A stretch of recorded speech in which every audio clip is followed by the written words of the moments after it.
Hey there, fellow Gov 635 classmates. My name is Alex Mitzel, and I'm here to talk to you guys again during week 5 in order to discuss our reading. This week's discussion asks us to consider the current rhetorical climate of the presidency, specifically looking at Barack Obama and Donald Trump's presidencies. The question Professor McCarthy posed to us this week asks, based upon the description of the modern rhetorical presidency offered by Tullis, what is your assessment of former President Barack Obama? He generally received high marks for his oratory. Does his performance differ substantially between domestic and international audiences? How does his performance compare with what you have observed from President Trump? Have tweets overtaken oratory? So to answer these questions, I'll look at both presidencies separately, compare them, evaluate them based on the reading, and then I'll wrap up with a prediction at what future rhetoric may hold for the office of the president. So first, I'll look at President Obama, and I'll first answer the first part of Professor McCarthy's question. What is your assessment of President Obama? Did his performance differ substantially between domestic and international audiences? And then I'll move on to President Trump. So, according to Tullis's definition, Obama was a rhetorical president. His speech was directed at the people as opposed to being directed at Congress. I would guess that Obama would consider himself a soft demagogue more than a hard demagogue. He tried to make himself as relatable to the people as possible.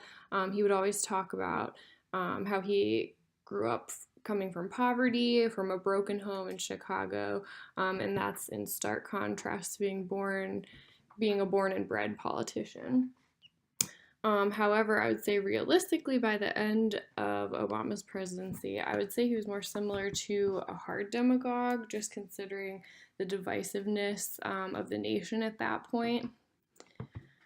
And if we're looking at his oratory domestically versus internationally, I would say Obama differed in his tone and style. Domestically, his speeches took on a more authoritative and inspirational tone. He talked to America as a leader or teacher, and his speeches were also often punctuated with inspirations like his promises for a better future and for hope. Internationally, he would speak more as a team player than as one of the leading world authorities. We also saw Obama really harness the platform of social media during his presidency more than any other president before him, especially in his campaign for transparency within the White House. And this probably issued in the heavy use of social media as a political tool today.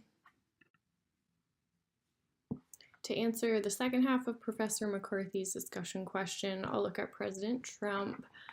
He asked us to compare President Trump's performance so far with that of Obama's. So I'll take a look at that here.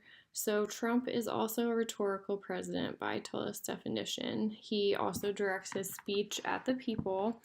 He's similar to Obama in both of those aspects.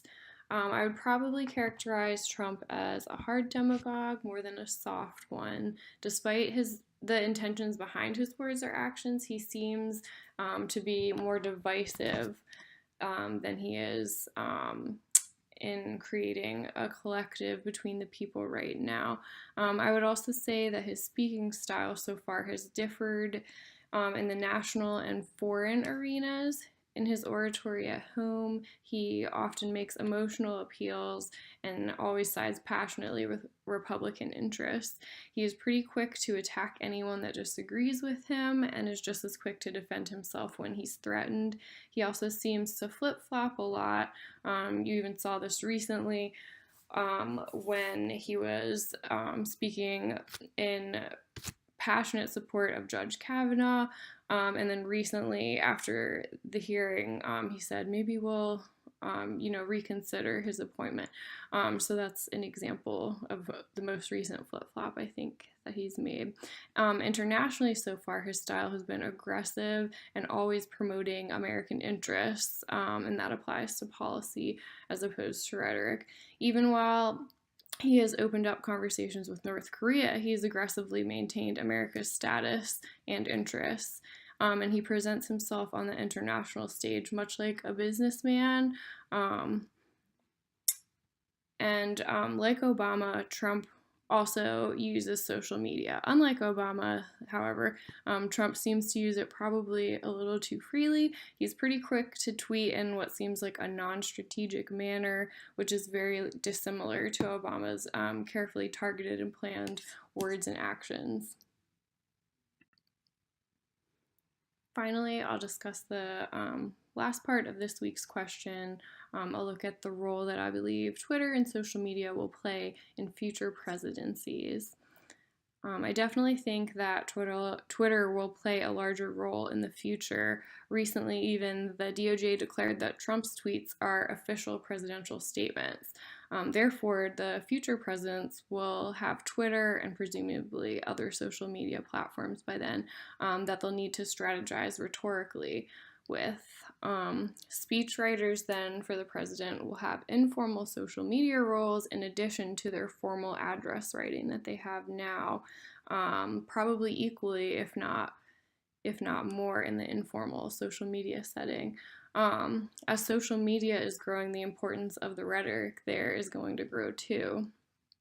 The younger audience and soon to be voter population is more interested in tweets than speeches, I would say. It could be due to the immediate reward mentality that we see of youth and everyone today. Sound bites and one liners are just easier for voters to digest right now. And finally, I would say that I would categorize Twitter as the most important new political media platform.